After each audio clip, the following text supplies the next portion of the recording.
ओम नमो भगवते वासुदेवाय।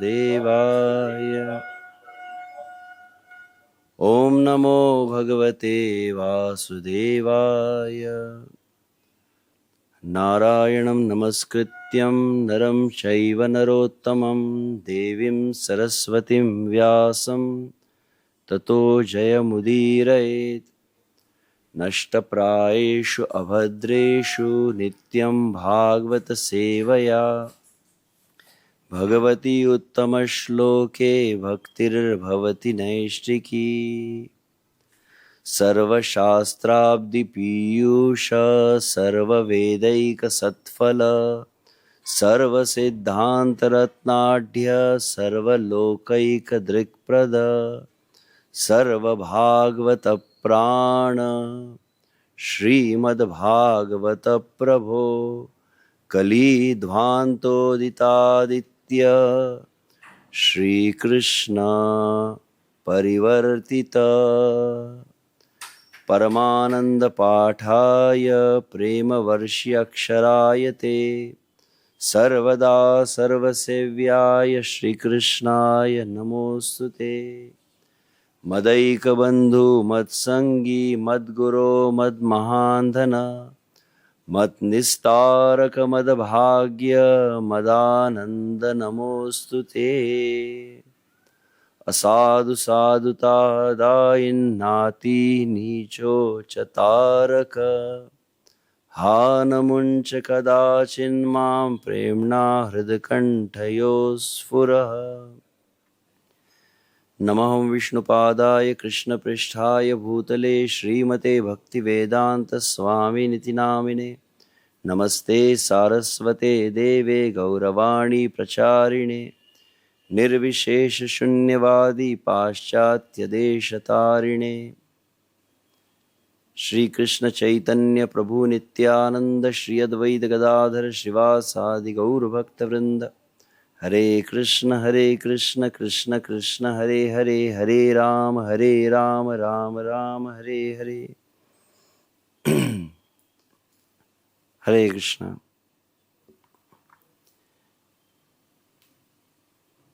तो आज तो निश्चित रूप से, वैसे सदैव परंतु आज तो निश्चित रूप से परम पूज्य श्री गुरु महाराज के चरणों में कृपा की याचना करते हैं। ये इमरजेंसी लैंडिंग रहा आज का। अभी गुरु महाराज जी के ही परम पवित्र सानिध्य में नाम जप कर रहे थे। शायद गुरु महाराज जी कृपा दृष्टि से ही वे आदेश दिए हैं। वैसे आप सभी की तरह मैं भी अत्यंत आतुरता से प्रतीक्षा कर रहा था परम पूज्य श्रीमान सार्वभौम प्रभु जी के मुखारविंद से श्रीमद् भागवत का जो प्रवाह चल रहा है। यह 7 दिनों का भगवान श्री कृष्ण का जन्म प्रकट उत्सव एक विशिष्ट तिथि को एक दिवस मनाया जाता है। भगवान श्री रामचंद्र जी का प्रकट उत्सव एक तिथि को, श्री कृष्ण चैतन्य महाप्रभु का राधाष्टमी महोत्सव, भगवान के प्रत्येक आविर्भाव एक विशिष्ट तिथि को होते हैं। परंतु उन सभी में भगवान का एक विशेष वांग्मय स्वरूप है श्रीमद् भागवत, जो लगभग 7 दिनों तक कलिकाल के जीवों पर कल्याण करने के लिए प्रकट हुआ है। जिस प्रकार से भागवत महात्म्य के शब्दों में कहा है, तेने वांग्मय मूर्ति प्रत्यक्षा वर्तते हरि, श्रवणात् दर्शनात् पाठात् सेवनात् पाप विनाशिनी। तो भगवान का वांग्मय स्वरूप है। और प्रारंभ में मैंने 4 श्लोकों का जो उच्चारण किया, वह श्रील सनातन गोस्वामी के द्वारा श्रीमद् भागवत को प्रार्थना की गई है। तो संक्षिप्त में उसके अर्थ से ही मैं प्रारंभ करने विचार किया। जहाँ पर श्रील सनातन गोस्वामी श्रीमद् भागवत स्तव, श्रील सनातन गोस्वामी सदा सर्वदा अपने साथ में श्रीमद् भागवत को रखते थे। वे श्रीमद् भागवत का पाठ करते थे।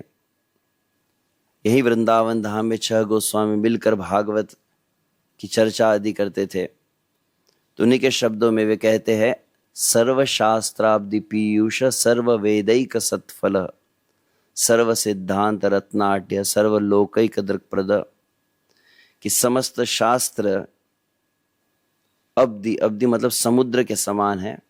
तो जैसे समुद्र का मंथन करने पर अमृत प्राप्त होता है, वैसे ही समस्त वैदिक वांग्मय यदि समुद्र का समान है तो उसका मंथन करके जो अमृत प्रकट हुआ है वो भागवत है। सर्व वेदैक सत्फलः, समस्त वेदों अगर वृक्ष के समान है, कल्पवृक्ष के समान, तो उसका जो परिपक्व फल है वह श्रीमद् भागवत है। सर्व सिद्धांत रत्नाढ्य, समस्त सिद्धांतों का जो रत्न शिरोमणि है वह श्रीमद् भागवत है। सर्व सिद्धांत रत्नाढ्य सर्वलोकैक दृक्प्रदः, कली काल के समस्त जीवों को वास्तविक दृष्टि प्रदान करने वाला श्रीमद् भागवत है। और विशेष रूप से वैष्णवों के भक्तों के लिए कहा जाए तो सर्व भागवत प्राण श्रीमद् भागवत प्रभो, समस्त भागवतों के लिए जो व्यक्ति भागवत है, वैष्णव जन है, उनका जीवन और प्राण है भागवत। और जिस प्रकार से हम जब नाम जप के समय कई बार सुनते हैं तो हरि नाम को संबोधित करते हुए कहा जाता है हरि नाम प्रभु की जय, यहाँ पर श्रील सनातन गोस्वामी भागवत प्रभु कह रहे हैं। श्रीमद् भागवत प्रभो कली ध्वांतोदितादित्य श्री कृष्ण परिवर्तितः, और कलयुग को पूरी तरह से, कलयुग के प्रभाव को निरस्त करने वाला जो है, आदित्य के समान, सूर्य के समान जो प्रकट हुआ है वो कौन है? भागवत है। और भागवत है कौन? तो सनातन गोस्वामी कहते श्री कृष्ण परिवर्तित, स्वयं भगवान श्री कृष्ण ही प्रकट हुए हैं इस रूप में। बहुत सुंदर लगा एक भाव जब एक प्रवचन में सुन रहा था। बोले जब आप श्रीमद् भागवत को सुन रहे हैं, एक प्रामाणिक संप्रदाय में आचार्य जब श्रीमद् भागवत को पढ़ रहे हैं, इसका अर्थ क्या होता है? तो श्रीमद् भागवत को जब पढ़ा जाता है, श्रीमद् भागवत को सुना जाता है, मतलब साक्षात भगवान श्री कृष्ण आपके साथ बात कर रहे हैं, इस तरह से वे कहे। तो आगे सनातन गोस्वामी कहते हैं परमानंद पाठाय प्रेम वर्षी अक्षरायते, कि परम आनंद को प्रदान करने वाले भागवत है। और तो आगे कहते प्रेम वर्षी अक्षरायते, श्रीमद् भागवत का प्रत्येक स्कंद नहीं, प्रत्येक अध्याय नहीं, प्रत्येक श्लोक नहीं, प्रत्येक अक्षर जो है सामर्थ्य रखता है प्रेम की वर्षा करने के लिए। जिस प्रकार से अन्यत्र हम महाप्रभु के शब्दों में भी कहते हैं कृष्ण तुल्य भागवत विभु सर्वाशय प्रतिश्लोके प्रतिक्षरे नाना अर्थकय, वहां पर भी इसी बात को कहा गया है, कृष्ण तुल्य भागवत कहा गया है। साक्षात ये भागवत भगवान श्री कृष्ण है। जिस प्रकार से भगवान अनंत है, विभु है, वैसे ही भागवत भी अनंत है। जिस प्रकार से भगवान श्री कृष्ण का नित्य प्रति आप दर्शन करते हैं, भगवान श्री कृष्ण को श्रृंगारित किया जाता है, और जितने बार आप श्री कृष्ण का दर्शन करते उतनी बार श्री कृष्ण में, राधा श्याम सुंदर में, राधा गोविंद में, राधा रास बिहारी में नवीनता का अनुभव हम करते हैं। तो उसी भांति प्रति श्लोक प्रति अक्षर नाना अर्थ कहा गया है। श्रीमद् भागवत का प्रत्येक श्लोक, प्रत्येक अक्षर जो है वह बहुत कई अर्थों को प्रकाशित करता है। और श्रील प्रभुपाद जी से पूछा गया कि श्रीमद् भागवत का एक श्लोक को यदि समझना हो तो लगभग समझने के लिए कितना समय चाहिए? तो एक स्थान पर श्रील प्रभुपाद जी कहते हैं श्रीमद् भागवत के एक श्लोक को समझने के लिए कम से कम 7 महीने चाहिए। श्रील प्रभुपाद जी के गुरु महाराज श्रील भक्ति सिद्धांत से महाराज श्रीमद् भागवत प्रथम स्कंद प्रथम अध्याय प्रथम श्लोक की जो व्याख्या की लगभग 40 दिनों तक चली है। तो इस तरह से भागवत इतना अधिक रसमय है। परमानंद पाठाय प्रेम वर्षी अक्षरायते सर्वदा सर्वसेव्याय श्री कृष्णाय नमस्ते, समस्त अवस्थाओं में, सभी परिस्थितियों में एक में जिसको आप सेव्य कर सकते हैं। जैसे पांचरात्रिक विधि और भागवत विधि, तो पांचरात्रिक विधि में कुछ शुचि आदि का विचार किया जाता है। अगर पवित्रता न हो तो आप श्री विग्रह की आराधना नहीं कर सकते हैं, उसके लिए विशिष्ट कुछ पात्रता होती है। परंतु हरिनाम और उसी प्रकार से श्रीमद् भागवत, यह पवित्रता और अपवित्रता का विचार किए बिना इसको हम धारण कर सकते हैं। और तब आगे वे कहते हैं, मदैक बंधु मत संगी मद गुरो मद महांधन मद निस्तारक मद भाग्य मदानंद नमोस्तुते। यह सनातन गोस्वामी का व्यक्तिगत अनुभव और साक्षात्कार वे कह रहे हैं। भागवत को आप सिर्फ किताब मानते हैं, हम केवल एक ग्रंथ मानते हैं, परंतु सनातन गोस्वामी अनुभव क्या करे, मदैक बंधो, श्रीमद् भागवत ही मेरा एकमेव सगा संबंधी बंधु है। मत्संगी, मदैक बंधु मत्संगी, मदगुरो मद महांधन, मेरा वास्तविक कोई गुरु है तो वह श्रीमद् भागवत है, जो मुझे नित्य प्रति शिक्षा प्रदान करता है। और मेरे जीवन की कोई एक में संपत्ति है तो कोई गाड़ी बंगला आदि नहीं है, भागवत ये ग्रंथ मेरे जीवन की एक में संपत्ति है। मत निस्तारक मद भाग्य, और मेरे जीवन का उद्धारक और मेरे जीवन का सर्वश्रेष्ठ सौभाग्य श्रीमद् भागवत है। मदानंद नमोस्तुते, और मेरे जीवन का सर्वश्रेष्ठ आनंद यह श्रीमद् भागवत है। और अंततः वे कहते हैं, कैसा भागवत है तो असाधु साधुता दाइन नाति नीचोच तारक, जो असाधुत्व का नाश करके साधुत्व प्रदान करता है, अत्यंत नीच का भी जो उद्धार कर देता है, वह भागवत है। तो ऐसे भागवत का जब भक्तों के संग में हम आश्रय ले रहे हैं, जब भावना चेतना अनुकूल है, तब तो भागवत को हम पढ़ रहे हैं, श्रवण कर रहे हैं। परंतु ऐसी कभी जीवन में दशा आ जाए कि हम भगवान से विमुख हो गए, हम श्रीमद् भागवत से यदि विमुख हो गए तो इसीलिए सनातन गोस्वामी प्रार्थना करते, हे प्रभु, ऐसी कभी परिस्थिति हो सकती कि मैं शायद आपको भूल जाऊं, मैं आपका विस्मरण कर लूं, मैं आपसे विमुख हो जाऊं, मैं संसार के भोगों के प्रति उन्मुख यदि हो गया, मैं आपको भूल जाऊं। परंतु प्रभु आपसे प्रार्थना है, आप मेरा त्याग मत करना। तो क्या कहा गया है, असाधु साधुता दाय नाति नीचो चतारक हा न मुंच कदाचिन माम। ये मुंच शब्द जब पूतना उद्धार में भी आपने सुना होगा, जब पूतना भगवान श्री कृष्ण को अपने वक्षस्थल पर स्तनपान करा रही और भगवान ने कसकर पकड़ लिया और पूतना चिल्लाने लगी, मुंच मुंच अलविति भाषिणी, छोड़ दे छोड़ दे। और यहाँ पे सनातन गोस्वामी भागवत से क्या कह रहे, हा न मुंच कदाचिन माम, हे भागवत मैं आपको भूल जाऊं, आप मुझे कभी मत छोड़िए।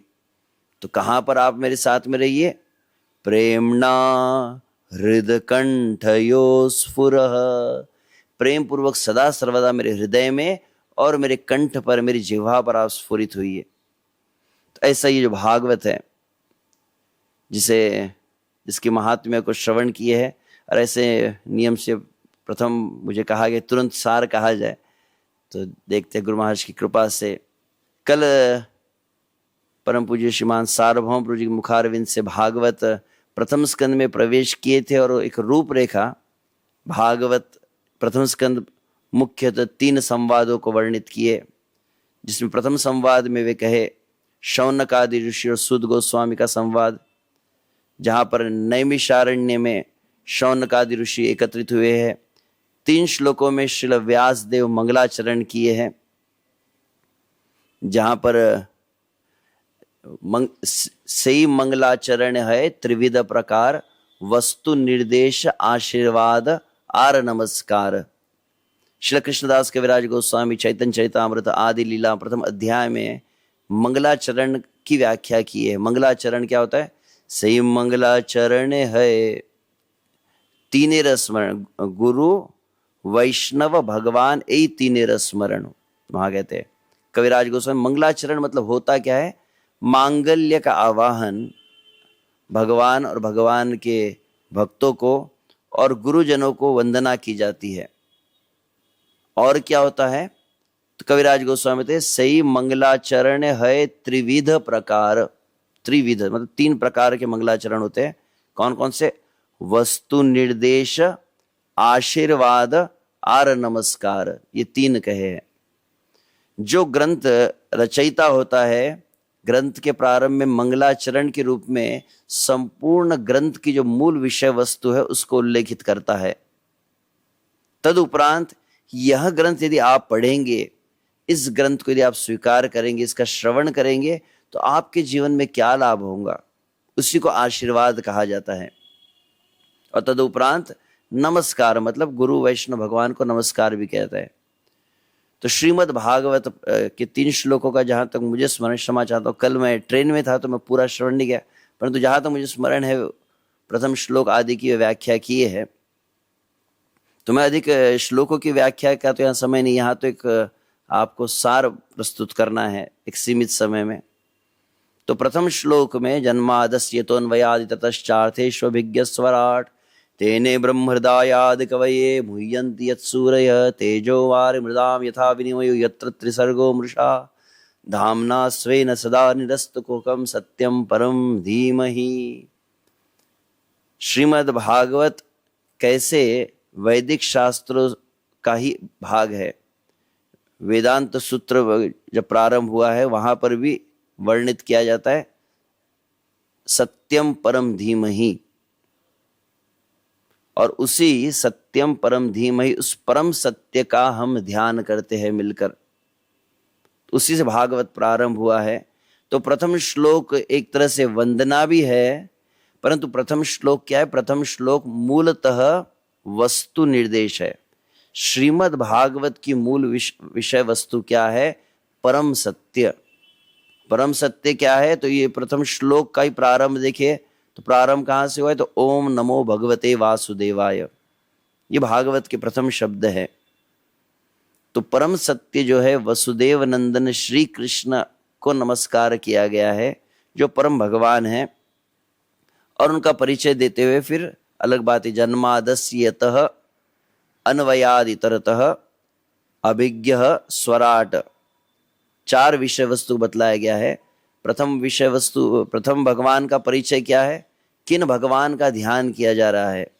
वे भगवान जो जन्मादि यस्य, मतलब सृष्टि पालन संहार सभी के मूल कारण हैं, वे भगवान को नमन किया गया है।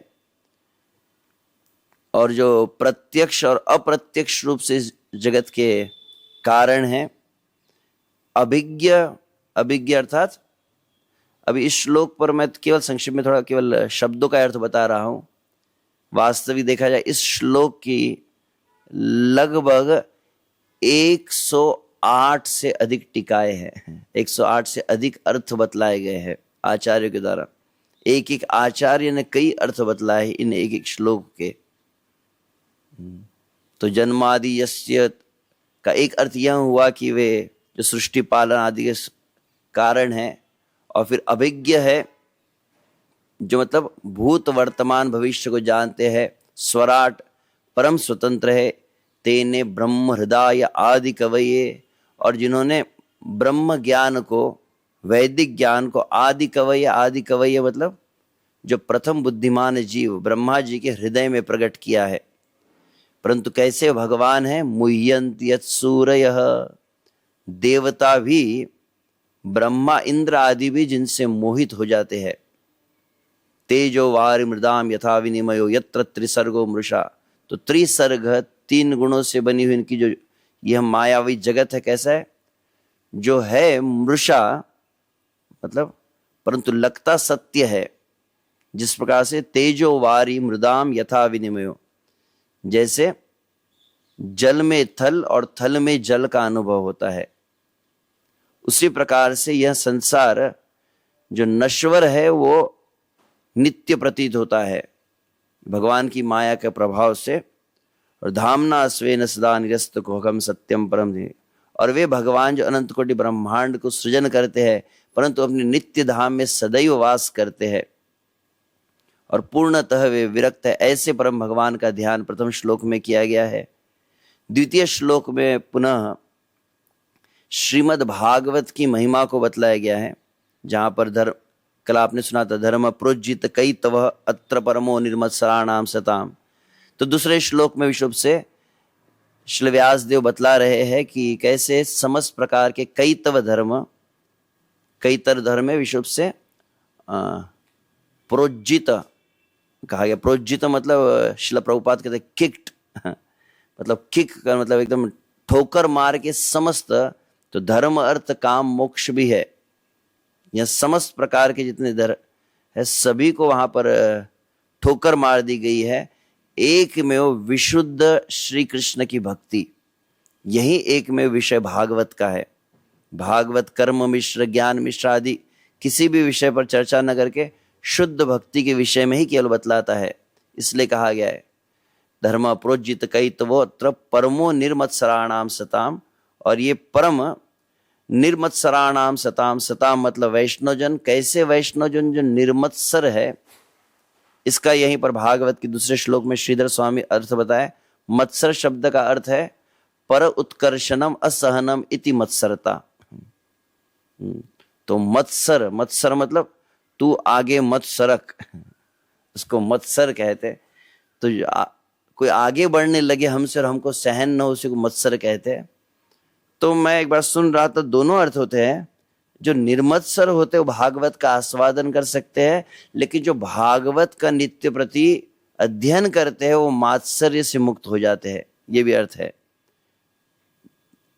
वैद्यम वास्तवम अत्र वस्तुषितम। वैद्यम मतलब जानने योग्य, एक में वास्तविक कोई विषय वस्तु है तो भागवत ही है इस संसार में। तापोत्रयोन्मूलन, त्रिताप का जो नाश करती है। और अंततः इसके ऊपर कुछ भक्त एक बार प्रश्न पूछ रहे थे, और व्यासदेव की रचना, व्यासदेव अपने मुख से अपने बारे में कह रहे हैं, श्रीमद् भागवते महामुनि कृते किम वा परिरीश्वर। तो ये श्रीमद् भागवत की जो रचना की गई है, अगर श्रीमद् भागवत आपके जीवन में है, अन्य किसी शास्त्र किसी ग्रंथ की आवश्यकता नहीं है। इसे कहा जाता है भागवत की अनन्य निष्ठा। और ऐसी अनन्य निष्ठा जब आ जाए कि अब और कुछ जीवन में मुझे आवश्यकता नहीं है, जिस प्रकार से श्री कृष्ण की भक्ति में निष्ठा का क्या लक्षण होता है, तो कहते कृष्ण भक्ति कैले सर्व कर्म कृत है। श्री कृष्ण की भक्ति करने से मुझे और कुछ अब करना मेरे लिए शेष नहीं रहा। उसी भांति जब भागवत को श्रवण करने के लिए बैठते हैं, भागवत को अध्ययन के लिए बैठते हैं, अब इससे बढ़कर संसार में अनंत कोटि ब्रह्मांड में मेरे लिए कोई श्रेष्ठ कार्य है ही नहीं। यह संकल्प से जब भागवत के लिए बैठते हैं तो क्या होता है, सद्य हृदि अवरुध्यते कृतिभि शुश्रूषुभिस्तक्षणात्। ऐसी पूर्ण श्रद्धा के साथ, भागवत में अनन्य निष्ठा के साथ भागवत को सुनना नहीं, भागवत को सुनने की अब जीवन में और कुछ नहीं करना है, मुझे केवल भागवत सुनना है, ऐसे संकल्प को लेकर आप केवल बैठ गए तो परिणाम क्या है, सद्य। सद्य मतलब इंस्टेंट कहते हैं इसको, तुरंत क्या होने वाला है, केवल यह संकल्प के साथ आप बैठ गए तो उसका परिणाम क्या है, सद्य हृदि अवरुध्यते। तत्क्षण भगवान श्री कृष्ण उस व्यक्ति के हृदय में बंध जाते हैं। बैठने में और बंधने में अंतर होता है ना। अगर मैं अभी यहाँ बैठा हूं तो अपनी स्वेच्छा से बैठा हूं और अपनी स्वेच्छा से उठ सकता हूं, परंतु यदि मुझे यहाँ पर कुर्सी से बांध दिया जाए तो मैं चाह कर भी उठ नहीं सकता। तो शब्द क्या कहा गया है कि हृदय अवरुध्यते, मतलब कृष्ण उस भक्त के हृदय में बंध जाते हैं। तो इस तरह से भागवत के आशीर्वाद को बतलाया गया है। और अंततः तृतीय श्लोक मंगलाचरण में निगम कल्पतरोर गलितम फलम शुकमुखादामृत द्रव संयुतम पिबत भागवत रसमालय मूर और रुसिका भूय भावुका, जहाँ पर भागवत को सदा सर्वदा, भागवत को 1 घंटे के लिए नहीं, 2 घंटे के लिए नहीं, भागवत महात्म्य में जैसे वर्णन किया गया है, सात्विक भागवत श्रवण, राजसिक भागवत श्रवण, तामसिक भागवत श्रवण और निर्गुण भागवत श्रवण। तो 7 दिन में जब भागवत की जाती है और बहुत जल्दबाजी में की जाए, दौड़ भाग में की जाती है, इसको राजसिक कहा गया है। भागम भाग चल रही जहां पे। और तामसी मतलब, तामसी का अर्थ होता है विशेष रूप से कि एक पकड़ा एक छोड़ दिया, जो याद आए वो बोलने लगे, अचानक फिर कुछ विस्मरण हो जाता है, कुछ स्मृति होती है, तो स्मृति विस्मृति से युक्त जो भागवत होता है उसको तामसी कहा गया है। सात्विक का कौन सा कहा गया? जैसे कल आपने श्रवण किया, उद्धव जी 1 महीने तक बैठकर भागवत को किए, उसको सात्विक भागवत श्रवण कहा गया है। और निर्गुण भागवत श्रवण कौन सा है? श्री कृष्ण को प्रसन्न करने के लिए, श्री कृष्ण की भक्ति का वर्धन करने के लिए जो भागवत को श्रवण किया जाता है उसको निर्गुण भागवत कहते हैं। या हम कह सकते हैं नित्यम भागवत सेवा हम जो करते हैं, ये वास्तविक निर्गुण भागवत श्रवण है। तो वहां पर कहते हैं निगम कल्प तरोर, भागवत क्या है? तो यदि वैदिक वांग्मय को निगम कहा गया है, अगर वो कल्प वृक्ष के समान है तो उसका गलितम परिपक्व जो फल है वो भागवत है। शुक मुखादा अमृत द्रव संयुतम। और जिस प्रकार से कोई आम होता है, आम कोई तोता अपना चोंच लगा दे तो कहा जाता है आम अधिक मीठा होता है, तो भागवत तो ऐसे भगवान से ब्रह्मा को, ब्रह्मा से नारद को और नारद से व्यास को है, तो भागवत तो ऐसे परम पवित्र है। परंतु भागवत को जब सुखदेव जी अपने मुख को लगाए है, कौन सुखदेव जी है? तो रुद्र यामल तंत्र में कहा गया है, लीला शुको श्री वृषभानुजाया पवित्र चंचु प्रिय चुंबनेन एकांतिको न रहस्य पाठी निकुंज प्रासाद गोलोक प्रासाद सदा निवासी। जहां पर कहा गया कौन है ये सुखदेव गोस्वामी, कहते लीला शुकोश्री वृषभानुजाया। तो वास्तविक श्रीमती राधा रानी के निकुंज में, नित्य गोलोक वृंदावन धाम में राधा कृष्ण की नित्य लीला में निकुंज में श्रीमती राधा रानी का अंतरंग जो तोता है वह है ये शुक। और राधा रानी कहाँ पर वास करता है? बोले राधा रानी के कर कमलों पर ये तोता रहता है। और बीच बीच में राधा रानी क्या करती है? व्यक्तिगत रूप से उस तोते को प्रशिक्षण देती है। श्री कृष्ण के नाम, रूप, गुण, लीला, महिमा आदि का वर्णन राधा रानी के मुख से तोता सुनता है। और बीच बीच में जब तोता बहुत अच्छे से एकाग्रचित्त होकर सुन रहा है तो राधा रानी बहुत प्रसन्न होकर आशीर्वाद देती। कैसे? तो पवित्र चंचू प्रिय चुंबनेन। तो पवित्र चंचू वो तो बहुत ही मंगलमय पवित्र उसकी चोंच होती है, उसको चूमती है राधा रानी। एकांतिको न रहस्य पाठी गोलोक प्रासाद सदा निवासी। और एकांतिक उस निकुंज में श्रीमती राधा रानी जिस तोते को प्रशिक्षण दिए, वही तोता आगे चलकर कली काल के जीवों के लिए सुखदेव गोस्वामी के रूप में प्रकट हुए। तो ऐसे सुखदेव गोस्वामी जो राधा रानी के द्वारा प्रशिक्षित है। अन्यत्र वैसे भागवत के कई मंगलाचरण होते हैं, भागवत की वंदना होती है। एक वंदना में कहा जाता है श्रीमद् भागवत क्या है? वंदे युगल रूपिणाम कहा गया है। राधा और कृष्ण का जो युगल स्वरूप है वह श्रीमद् भागवत है कहा गया है। तो सुखदेव जी जब कहने लगे हैं तो सुखदेव के मुख से और अधिक वह मधुर हो चुका है, इसलिए शुक मुखात अमृत। सुखदेव गोस्वामी के मुख से अमृत जो है द्रव शुक मुखात अमृत द्रव द्रवित मतलब जो हृदय को द्रवित करने वाला है, हृदय में श्री कृष्ण के प्रति भाव को उदित करने वाला है, इसलिए द्रव संयुतम कहा गया है। गलितम फलम इसलिए कहा गया, गलितम मतलब पूरा तरह से पका हुआ फल है। एक तो यह बात हुई, फल पक चुका है तो स्वाभाविक रूप से मधुर है, परंतु साथ ही में गलितम फलम का अर्थ यह भी कि उसमें कोई गुठली नहीं है। गुठली नहीं है इसका अर्थ होता है कि भागवत का एक भी अक्षर त्याज्य नहीं है, सब ग्रहण करने योग्य है, सब आस्वादन करने योग्य है। अथवा आगे कहा गया है पिबत भागवतम रसमालयम मुहुरहो रसिका भूवि भावुका। हमारे परम पूज्य सुंदर चैतन्य महाराज कहते क्या है? एक है रसमलाई। तो भागवत क्या है? बोले रसमलाई है। तो रसमलाई में क्या होता है? रस भी होता है और मलाई भी होती है, तो सब कुछ पूरा ले लेते हैं ना, छोड़ते नहीं है। रसगुल्ला होता है, रसगुल्ला का रस छोड़ देते आप, गुलाब जामुन का छोड़ दे, रस मलाई को पूरा ले लेते हैं। भागवत क्या है? तो कहते हैं रस मलाई है, इसलिए भागवत पीने वाला विषय है। पिबतम कहा गया है, पिबत भागवतम रसम आलयम। तो आलयम का अर्थ वैसे कई अर्थ है, आलयम का एक अर्थ कहता हूँ। आलयम मतलब विशेष रूप से आलयम, वैसे प्रलय, प्रलय के लिए आलय कहा जाता है। तो आलय का अर्थ क्या होता है? आलय का अर्थ है जीवन के अंतिम श्वास तक भागवत को सुना जाए। आलय का दूसरा अर्थ क्या है? कि मरने के बाद भी भागवत को सदा सर्वदा जन्म जन्मांतर तक सुनाया जाए। और आलय का अर्थ है मुक्ति होता है, तो मुक्ति होने के बाद भी, भगवान श्री कृष्ण के नित्यलीला प्रवेश होने के बाद भी जिसको सुनना है वो भागवत है। ऐसा नहीं वहां पर भी भागवत ही चलता है। अगर आप गोपाल चंपू अगर पढ़ते हैं तो वहां पर मधुकंठ, स्निग्ध कंठ आदि, वहां पर नंद बाबा बैठे, यशोदा मैं बैठे, चल क्या रहा है? बोले भागवती तो वहां चल रहा है। मुंह रहो रसिका भूवि भावु कहा। मुंह रहो मतलब अगेन एंड अगेन, और सुनो, पुनः सुनो। भागवत सुनकर यदि मन में विचार है कि मैंने पढ़ लिया भागवत, तो वास्तविक भागवत पढ़ा ही नहीं है। जो भागवत को पढ़ते हैं, एक एक श्लोक में संपूर्ण जीवन की समाधि हो जाती है, ऐसे भागवत के वचन है।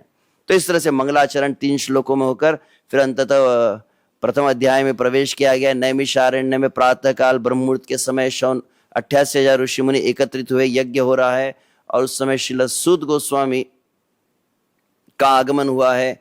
सूत गोस्वामी का आगमन होने पर शौनक आदि ऋषियों ने उनकी वंदना की है। प्रातुर्हुत उताग्न सत्कृतम सूतम आसीनम प्रपच्छुरात। तो और फिर उनको उनका पाद प्रक्षालन हुआ, उनको उच्च आसन प्रदान करके वहां पर उनको जिज्ञासा की गई है। जिज्ञासा के पूर्व पहले उन्होंने उनका महिमा को गाया है। क्यों सूत गोस्वामी के मुख से सुनना चाहते? तो लगभग 3 श्लोकों में त्वया खलु पुराणानि स इतिहासानि चानघ आख्यातने विदितानि धर्मशास्त्राणि यानुत यानि वेद विदाम श्रेष्ठो भगवान बादरायण अन्ये च मुनयः सूत परावर विदु वेत्थम त्वं सौम्यम तत्सर्वं तत्तस्तदनुग्रहात् ब्रूयुस्निग्धस्य शिष्यस्य गुरुवो गुह्यमप्युत। 3 श्लोकों में सूत गोस्वामी की योग्यता को बतलाया गया है। क्यों हम आपके मुख से सुनना चाहते? त्वया खलु पुराणानि स इतिहासानि चानघ। हे अनघ, पहली श्रील प्रभुपाद वहां तात्पर्य अनघ, पहली योग्यता क्या है व्यास आसन बैठने के लिए? अनघ। अघ मतलब पाप, अनघ मतलब निष्पाप, और निष्पाप का सरल अर्थ है जो 4 नियमों का पालन करते हैं वे। तो आपने क्या किया है? खलु पुराणानि से इतिहासानि चानघ, आपने समस्त वैदिक शास्त्रों का, विश्व से प्रभुपाद वहां पर षट दर्शन आदि कहते हैं, जो भागवत को कहता है उस पर ये सब ज्ञान होना चाहिए। तो आख्यात्यानि अपि अदित्यानि धर्मशास्त्राणि यान्युतः। विशेषता क्या है? आपने भागवत को बहुत अच्छे से पढ़ा भी है, समस्त वैदिक शास्त्रों को पढ़ा है और पढ़ाया भी है। तो आप दोनों अभ्यस्त है दोनों बातों में। और उसके बाद कहते हैं, अच्छा अगला श्लोक जो है, यानी वेद विदाम श्रेष्ठो भगवान बादरायण अन्ये च मुनयः सूत परावर विदु। दूसरा श्लोक में, तो पहली श्लोक में कि उन्होंने शास्त्र का अध्ययन किया है और उससे वो अपना जीवन पवित्र है उनका। दूसरे श्लोक में परंपरा के साथ उनका जो संबंध है। तो यानी वेद विदाम श्रेष्ठो भगवान बादरायण, कि आपने वेद विदाम बहुत अच्छी तरह से वेद में विद हो, वैदिक शास्त्र में पारंगत हुए भगवान बादरायण, अर्थात विश्व से श्रील सुखदेव गोस्वामी के मुख से आपने सुना है, व्यास जी के मुख से आपने सुना है।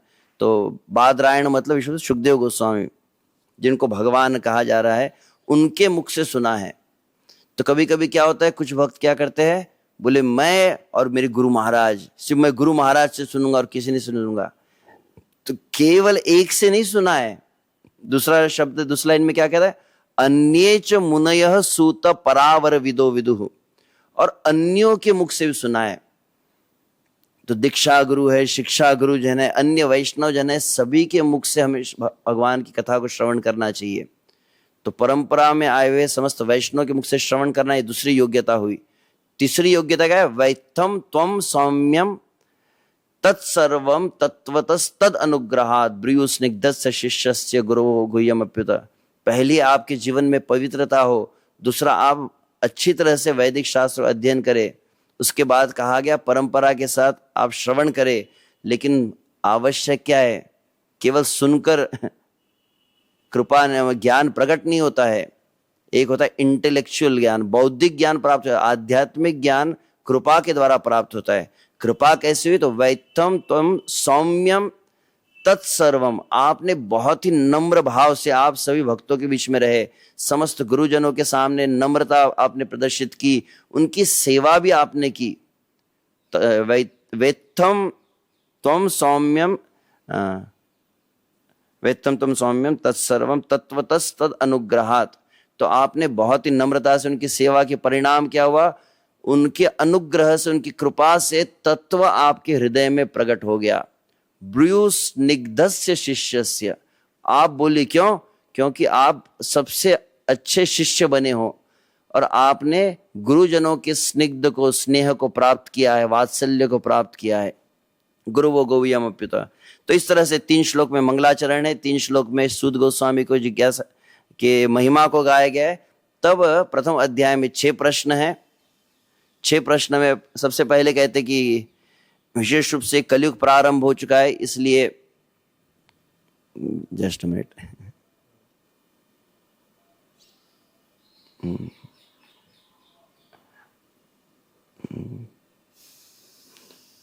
तत्र तत्रांजसा आयुष्मान भवता यद विनश्यतम पुंसाम एकांततः श्रेयस्तन्न शंसितुम अर्हसि। यहाँ से प्रारंभ है श्लोक संख्या 9 से। प्रथम प्रश्न, 6 प्रश्न ही संपूर्ण भागवत है। इन 6 प्रश्नों के आधार पर संपूर्ण भागवत है। यहाँ पे 6 प्रश्न आएंगे और फिर चौथे अध्याय में पुनः और प्रश्न कुछ पूछे जाएंगे। तो पहला प्रश्न था कि पुंसाम एकांततः श्रेय तन्न शंसितुम, मनुष्य जीवन का सर्वोच्च कल्याण कार्य कौन सा है, श्रेयस जिसको कहा जाता है, सर्वश्रेष्ठ कल्याण कार्य। तो आगे चलकर बताएंगे। सवै पुंसा परो धर्मो यतो भक्ति रदोक्षज अहेतु के अप्रतिहता आत्मा सुप्रसिद्धि, यह सर्वोच्च कल्याण कार्य है। फिर आगे कहते प्रायण अल्पायुष सभ्य कलव सुन के जना मंदास मंद मतयो मंद भाग्याय उपद्रता, कली काल के लक्षण बताया गया। अल्पायु, अल्प बुद्धि है, मंद बुद्धि है, तो और सदैव वे चिंतित रहते, व्यग्र चित्त रहते हैं। ऐसे लोगों के लिए इतने सारे वेद पढ़ना, इतने उपनिषद पुराण का अध्ययन संभव नहीं। इसीलिए दूसरा प्रश्न क्या है, भूरिणि भूरि कर्माणि श्रोतव्यानि विभागश अतः साधोत्र यत्सारम समृद्धृत्य मनीषया। भूरिणि भूरि कर्माणि श्रोतव्यानि विभागश, बहुत सारे शास्त्र है, कितने विभाग है, कितने श्लोक है, इतना सब हमारे दिमाग में बैठने वाला नहीं है। तो इसलिए क्या कीजिए, अथ साधोत्र यत्सारम समृद्धृत्य मनीषया, इसलिए सार बताइए, बस सब वेद पुराण का जो सार है वो बताइए।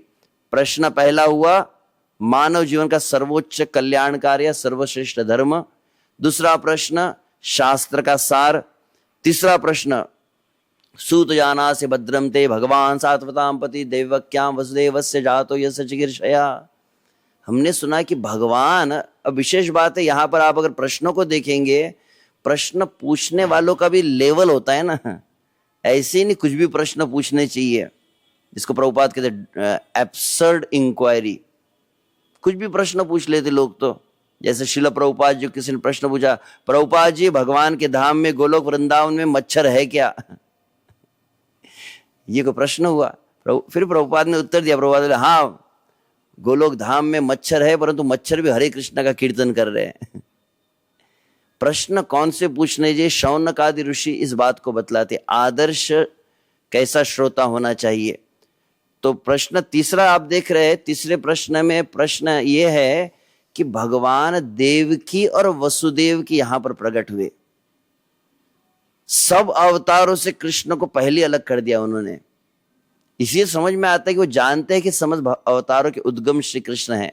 तो इसलिए तीसरा प्रश्न है, देवकी वसुदेव के पुत्र में श्री कृष्ण जो आए हैं, जातो यस्य चिकीर्षया, देवकी नंदन के रूप में जो श्री कृष्ण है, उनकी लीलाओं को हम, वृंदावन मथुरा द्वारका की श्री कृष्ण की लीलाओं को हम सुनना चाहते हैं। ये तीसरा प्रश्न था। चौथा प्रश्न, तन्न शुश्रूषमाणानाम अर्हस्यंगानि वर्णितुम यन्ना यस्यावतारो भूतानाम क्षेमाय च भवाय च। भगवान के अवतार, भगवान के अवतार का प्रयोजन क्या है? क्षेमाय च भवाय च। इस संसार के जीवों का कल्याण करने के लिए भगवान समय समय पर आए हैं। तो भगवान के सभी अवतारों के बारे में बताइए। चौथा प्रश्न हुआ। उसके पश्चात 2 श्लोकों में, एक श्लोक में नाम की महिमा, श्लोक संख्या 14 में, श्लोक संख्या 15 में वैष्णव संगति की महिमा है। और तब आगे वो कहते हैं कि भगवान ने जितने अवतार लिए हैं उन अवतारों की भी कथा बताइए। तो तीसरा प्रश्न था कृष्ण की लीला बताना है। चौथा प्रश्न हुआ समस्त अवतारों के बारे में बताइए, जो तीसरे अध्याय में वर्णन किया जाएगा। और 5वां प्रश्न अवतारों की कथा को, अथ आख्या ही हरेर्धीमन अवतार कथा शुभा लीला विदत स्वैरम ईश्वरस्यात्म मायया। तो इस तरह से अथ आख्या ही हरेर्धीमन अवतार कथा शुभा, हरि के शुभ अवतारों की कथा बतलाइए। आपके पास टाइम है क्या? हमारा टाइम तो पूरा हो रहा है। तो वहां पर क्या कहे, कितना सुंदर। इस वचन को मुझे पढ़ता हूं, मुझे परम पूज्य राधा गोविंद महाराज जी की कथा याद आती है। जैसे ही वहां पे घड़ी देख रहे थे सूत गोस्वामी और विचार कर रहे थे कितनी देर तक मुझे प्रवचन देना है, तो तुरंत शौनकादिश ने कहा वयम तु न वितृप्याम उत्तम श्लोक विक्रमे यशुणताम रसज्ञानाम स्वादु स्वादु पदे पदे। कि हमारी तृप्ति नहीं हो रही है, आप बोलते जाइए, बोलिए और बोलिए। यत् शुणताम रसज्ञानाम स्वादु स्वादु पदे पदे, और अधिक इसको हम सुनना चाहते हैं। और विशेष रूप से क्या हुआ है, कलयुग आ चुका है। कलिम आगतम आज्ञाय क्षेत्रेस्मिन् वैष्णवे वयम आसीना दीर्घ सत्रेण कथायाम सक्षणा हरे। इस पर परम पूज्य राधा गोविंद महाराज बहुत सुंदर बतलाए। कलिम आगतम आज्ञाय, कि हमको पता चल गया है कि कलयुग का प्रारंभ हो चुका है। इसलिए क्षेत्रे अस्मिन वैष्णवे वयम, इस नैमिषारण्य क्षेत्र में हम सब एकत्रित हुए हैं। किस लिए एकत्रित हुए? महाप्रसाद खाने के लिए? नहीं। आसीना दीर्घ सत्रेण कथायाम सक्षणा हरे, ये बात है। ऐसे श्रोता होना चाहिए। हमारा कैसा होता है? बोले हम दुनिया भर के काम करेंगे, परिवार को देखेंगे, शरीर को देखेंगे और दुनिया भर के कर्तव्य करते हुए अंततः कुछ समय निकाल लेंगे। इतना अधिक गुरु महाराज प्रोत्साहित कर रहे हैं, तो कुछ समय निकाल कर हम भागवत को सुन लेंगे। तो हमारे जीवन की अन्य प्राधान्यताओं के बाद जो समय बचता है उसको हम भागवत के लिए देते हैं। परंतु यहाँ पे शौनक आदि ऋषि क्या करे? कथायाम सक्षणा हरे, मतलब मनुष्य जीवन में अब जितने क्षण बचे हैं सभी क्षण केवल भागवत को सुनने के लिए, और भागवत सुनने के बाद अगर समय मिला तो संसार के कार्य करेंगे। ये वास्तविक महिमा है। तो इस तरह से वहां पर, और अंततः अंतिम जो प्रश्न हुआ है कि आप ही वास्तविक, जैसे नौका को पार लगाने के लिए कर्णधार होता है, वैसे ही आप कलि सत्वरम पुंसाम कर्णधार इवारणवम, इस कलयुग रूपी समुद्र को, दुस्तर समुद्र को तारने के लिए आप कप्तान के रूप में आए। सुध गोस्वामी कृपया हम पर कृपा कीजिए। और अंततः 6वां प्रश्न हुआ धर्मः कम शरणम गत ब्रूहि योगेश्वरे कृष्णे ब्रह्मण्य धर्म वर्मणि स्वाम काष्टाम अधनोपेते धर्म कम शरणम गत। 6वां प्रश्न हुआ कि भगवान श्री कृष्ण जब निज धाम को गए तब धर्म ने किसकी शरण ली? तो दूसरे अध्याय से फिर उत्तर सूत गोस्वामी का प्रारंभ हुआ, जिसमें सर्वप्रथम सूत गोस्वामी का मंगलाचरण। प्रथम अध्याय में 3 श्लोकों में व्यासदेव का मंगलाचरण है, वैसे द्वितीय अध्याय में श्रील सूत गोस्वामी का भी पहले 2 श्लोकों में सुखदेव गोस्वामी को मंगलाचरण किए हैं। यम प्रव्रजंतम अनुपेतम उपेत कृत्यम, वह श्लोक, और फिर यस स्वानुभावम अखिल श्रुति सारमेकम अध्यात्म दीप तमोन्धम, ये 2 श्लोकों में सुखदेव गोस्वामी के महिमा को गाया गया है। और तीसरा श्लोक जो हम नित्य प्रति गाते, यह सूत गोस्वामी का मंगलाचरण है। नारायणम नमस्कृत्यम नरम चैव नरोत्तमम, जहां पर नर नारायण भगवान जो बद्रिकाश्रम के इष्ट देव है। तो बद्रिकाश्रम में कथा हो रही है, तो फिर वंदना किनको जा रही है? नर नारायण भगवान को। और फिर साथ में वहां पर आप देखेंगे व्यास गुफा के समय भी कौन प्रवाहित होती है? सरस्वती नदी प्रवाहित होती है। तो सरस्वती देवी को नमस्कार किया जा रहा है, देवीम सरस्वतीम। और श्रील व्यास देव, जहां पर भागवत प्रकट हुई है, जिन्होंने भागवत को, उनको व्यासदेव को प्रणाम किया जा रहा है, उनकी जय ध्वनि की जा रही है। और फिर इन 6 प्रश्नों के उत्तर क्रमशः दूसरे और तीसरे अध्याय में दिए गए।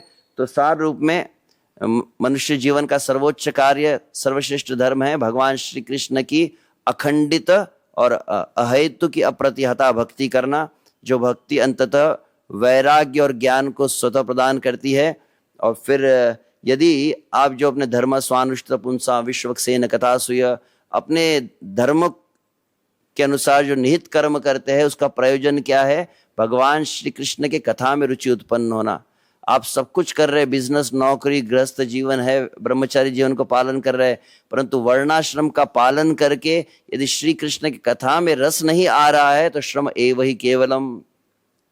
तो इस तरह से मुख्यतः जो 2 प्रश्न थे, उन 2 प्रश्नों के उत्तर दिए गए हैं द्वितीय अध्याय में। और फिर तृतीय अध्याय में भगवान के समस्त अवतारों को चतुष्कुमार से प्रारंभ करते हुए सभी अवतार जितने हैं उन अवतारों की सूची दी गई है। और तब अंततः उस तृतीय अध्याय के अंत में तो श्री कृष्ण स्वयं भगवान है, इस बात को बतलाया गया है। एते चांश कला पुंस कृष्णस्तु भगवान स्वयं, कि अन्य सभी क्या है? अन्य सभी कलाएं है, अंश है, अवतार आदि है, परंतु स्वयं भगवान श्री कृष्ण है। यह अवतार इस सूची में वर्णित किया गया। उस अध्याय के अंत में उन्होंने बतलाया कि किस तरह से जब भगवान श्री कृष्ण निज धाम को गए तो क्या हुआ? पुराणार को अधुनोदितः, श्रीमद् भागवत में भगवान श्री कृष्ण प्रवेश किए और भागवत के रूप में भगवान श्री कृष्ण प्रकट हुए। भागवत जो है किसने कही? गंगा के तट पर सुखदेव गोस्वामी ने परीक्षित महाराज को कही। उस समय मैंने उसको सुना था और जैसा सुना था वैसा मैं आपको समझाऊंगा। तब चौथे अध्याय में प्रश्न पूछा गया। टाइम जो तो चौथे अध्याय में प्रश्न है कि व्यासदेव को भागवत की प्रेरणा कहाँ से प्राप्त हुई? फिर व्यासदेव ने सुखदेव जी को भागवत सुनाई, तो सुखदेव जी ने भागवत सुनी कैसे? परीक्षित गंगा के तट पर आए कैसे? और सुखदेव जी ने फिर परीक्षित को भागवत कही कैसे? इन चारों प्रश्नों को सार रूप में कहा गया है। तब प्रथम व्यासदेव के द्वारा वेदों की रचना का वर्णन और वेदों की रचना के बाद उनकी असंतुष्टि। तब अध्याय 5 प्रारंभ होता है जहां पर नारद मुनि का आगमन। नारद मुनि श्रील व्यासदेव के समस्त वैदिक शास्त्र के संकलन की भर्त्सना करते हुए कहते हैं कि आपने सब कुछ कहा है, परंतु वासुदेव महिमा न अनुवर्णितः यथा धर्माचार्ता मुनिवर्यानुकीर्तता न तथा वासुदेवस्य महिमा अनुवर्णिता। आपके संकलन का दोष क्या है कि आपने धर्म अर्थ काम मोक्ष की बहुत बातें की, परंतु श्री कृष्ण का डायरेक्ट गुणगान नहीं किया है। 5वें अध्याय में उसी को बताया है कि भगवान श्री कृष्ण की भक्ति जो है वो कैसे सर्वश्रेष्ठ है और उनकी महिमा को गान करना यही समस्त जीवों का एकमेव कर्तव्य है। और तब अंततः how I came to Krishna consciousness प्रश्न पूछा गया कि आपको यह सब कैसे ज्ञान प्राप्त हुआ। तब वहां पर उन्होंने अपने जीवन की कथा बताई कि कैसे यह भक्ति जो है मुझे प्राप्त हुई। ये भक्ति वेदांतों के द्वारा अपने पूर्व जन्म जब मैं दासी पुत्र था और अंततः भगवान श्री कृष्ण का दर्शन हुआ, हृदय में भगवान श्री कृष्ण अनुग्रह प्रदान किया और जीवन के अंत में जैसे मैं देह त्याग किया तो आध्यात्मिक शरीर प्राप्त हुआ है। भगवान ने देवदत्ताम इमाम वीणा स्वर ब्रह्म विभूषिताम, भगवान ने नारद मुनि को स्वर ब्रह्म विभूषिताम, ब्रह्म स्वर से आभूषित वीणा प्रदान की जो ब्रह्मनाद को करती रहती है। तो इस तरह से वहां पर नारद मुनि अपना, तो 6वें अध्याय में नारद मुनि का अपना जीवन कथा को बतलाया गया है और अंततः तब नारद मुनि ने आदेश दिया कि कृपया आप श्रीमद् भागवत की रचना करो। तो 7वें अध्याय के प्रारंभ में व्यासदेव सरस्वती नदी के तट पर बैठे हैं, भक्ति योग में अपने मन को पूर्णतः स्थित किया है। तब साक्षात भगवान का दर्शन और भगवान के बगल में भगवान की माया का दर्शन और जीव का दर्शन हुआ है और देखा कि वह जीव जो है माया के प्रभाव से भगवान से विमुख हो चुका है। तो अनर्थोपशमम साक्षात भक्ति योगम अदक्षुदे लोकस्य अजानतो विद्वांस चक्रे सात्व संहिताम। अनर्थों के कारण जीव भगवान का अनुभव नहीं कर पा रहा है, तो अनर्थों का शमन कैसे होगा, अनर्थों का नाश कैसे होगा? तो अनर्थ उपशमम साक्षात भक्ति योगम अधोक्षजे, भगवान श्री कृष्ण की भक्ति के द्वारा ही अनर्थ नाश होंगे, माया का आवरण हटेगा। परंतु लोकस्य अजानतो, 7वें अध्याय में प्रारंभ में कहा गया है, लोग कलिकाल के नहीं जानते, इसीलिए विद्वांस चक्रे सात्वत संहिताम। तब व्यास देव ने इस भागवत को क्या कहा गया? सात्वत संहिता कहा गया, या परमहंस संहिता भी कहा जाता है। ऐसे भागवत की रचना हुई है।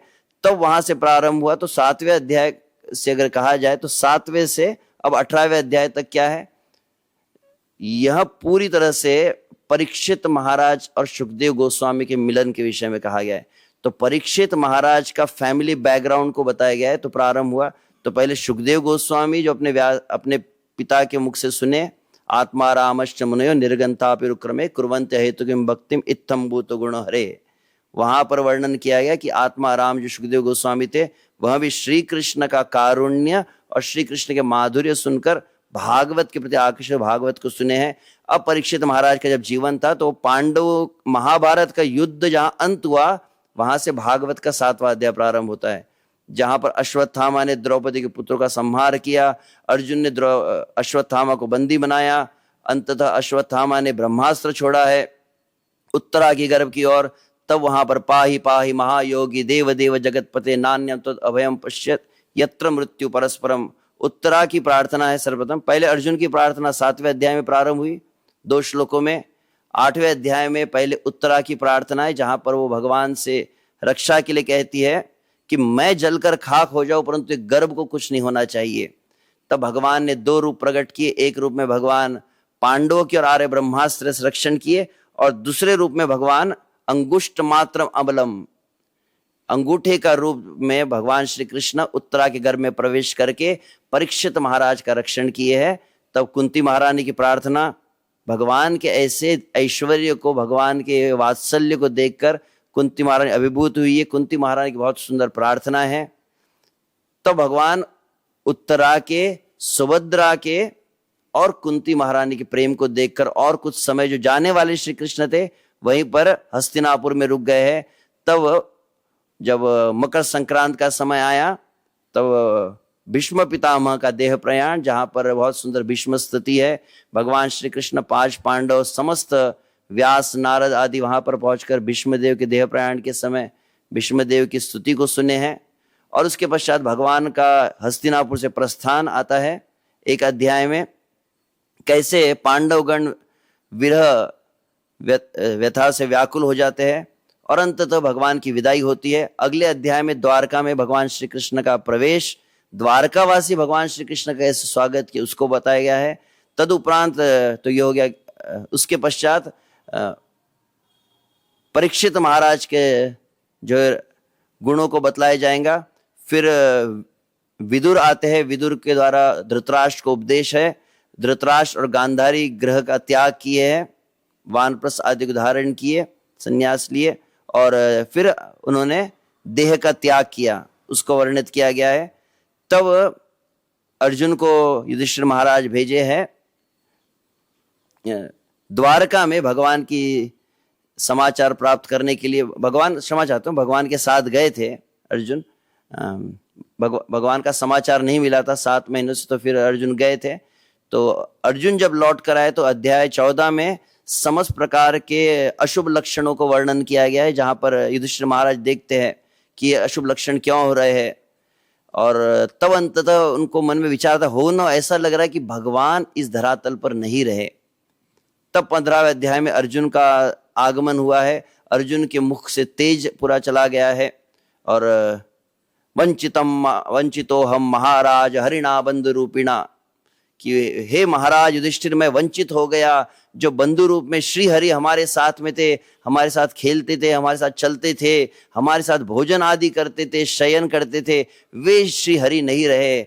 और भगवान नहीं रहे तो उसका क्या प्रभाव हुआ, एक एक करके बताए हैं। कैसे उन गोप ने मेरे जो परास्त कर दिया, मैं जब द्वारका की रानियों को लेकर आ रहा था, यही गांडीव है, यही अर्जुन हूं, परंतु अब ना गांडीव काम कर रहा है ना मेरा बल काम कर रहा है। इस तरह से अर्जुन ने बहुत कुछ कहा है। जैसे ही युधिष्ठिर महाराज को पता चला है, फिर अगले अध्याय में युधिष्ठिर महाराज, पांडव, कुंती महारानी तो तत्क्षण देह त्याग कर दिया और युधिष्ठिर महाराज समस्त पांडवों के साथ, द्रौपदी के साथ प्रयाण किए हिमालय की ओर। तब परीक्षित महाराज को राज्याभिषेक हुआ है। और फिर परीक्षित महाराज का फिर 16वें अध्याय में वर्णन किया गया उनके राज्य को।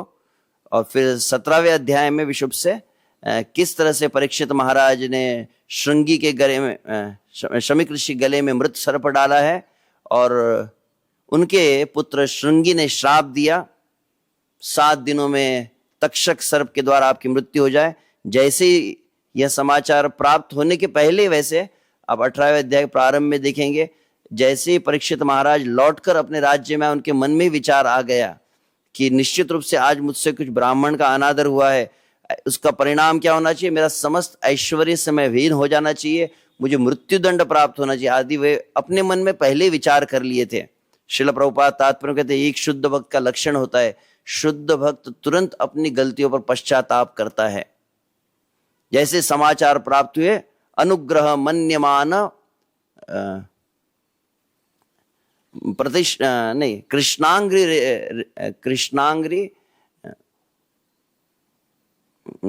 अनुग्रह, मतलब वहां पर 18वें अध्याय में इस बात को कहे हैं कि जैसे परीक्षित महाराज को पता चला, परीक्षित महाराज क्या विचार किए, श्री कृष्ण की कृपा हुई है, अब मुझे श्री कृष्ण के भजन के लिए समय लेगा। तो तत्क्षण फिर परीक्षित महाराज गंगा के तट पर पहुंचे हैं।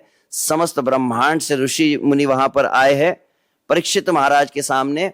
और तब वहां पर परीक्षित महाराज ने कहा कि धन्य है ये मृत्यु के समय मैं गंगा के तट पर समस्त साधुजनों के साथ में हूं, तो अब मुझे मृत्यु आए, तक्षक सर्प दंश कर ले, मुझे कोई चिंता नहीं है।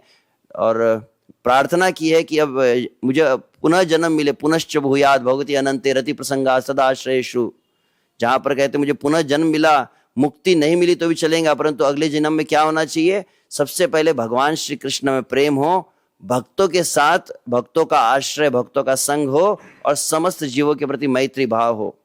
और तब अंततः सुखदेव गोस्वामी का आगमन हुआ है, जहां पर परीक्षित महाराज ने जिज्ञासा आदि की है। तो क्षमा चाहता हूँ, पद्माली प्रभु चाहते थे 3 स्कंद का सार हो, परंतु मैंने एकदम फास्ट फॉरवर्ड में केवल प्रथम स्कंद के अंत तक पहुंच पाए। तो परीक्षित महाराज की जिज्ञासा से कल श्रवण कर सकते हैं। हरे कृष्णा कृष्ण कृष्ण हरे हरे, हरे राम राम राम हरे हरे। ग्रंथराज श्रीमद् भागवतम की जय, अनंत कोटि वैष्णव वृंद की जय, श्रील प्रभुपाद की जय।